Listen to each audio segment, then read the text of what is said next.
Guys আসসালামু আলাইকুম। আজকে আমি রান্না করব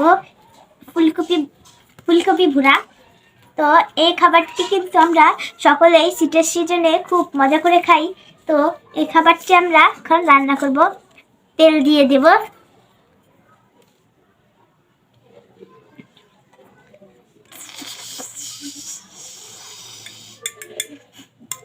তারপর তেল দেওয়ার পর আমরা পেঁয়াজ কুচি, তারপর মরিচ,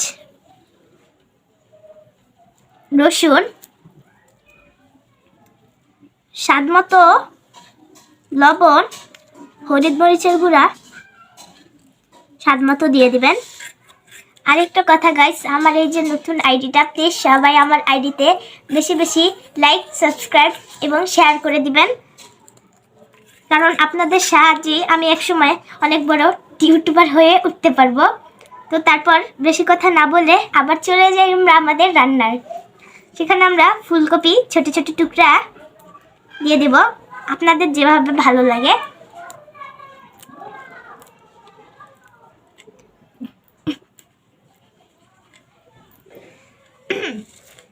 এই তো এখন আমরা আমাদের ফুলকপিগুলো দিয়ে দিব।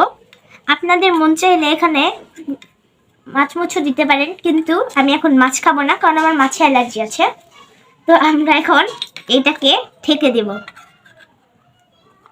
আধা ঘন্টার জন্য আমরা ঢেকে দেব। আধা ঘন্টা পর এসে আমরা দেখব আমাদের তরকারি ফুল সুগন্ধযুক্ত হয়ে উঠেছে। মাছের মধ্যে আমরা একটু নাড়াচাড়াও দিয়ে দেব। একটা কথা মাথায় রাখবো যে আমার রান্নায় মশলা একটু কম হয়েছে, তাই আমি আরেকটু মশলা দিয়ে দিচ্ছি।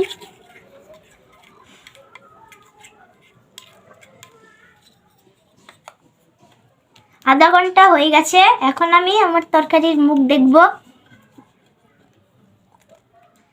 মা, খুবই সুন্দর হয়েছে আমার এই যে রেসিপিটি। এখন আমি খেয়ে বলবো কিরকম লাগছে।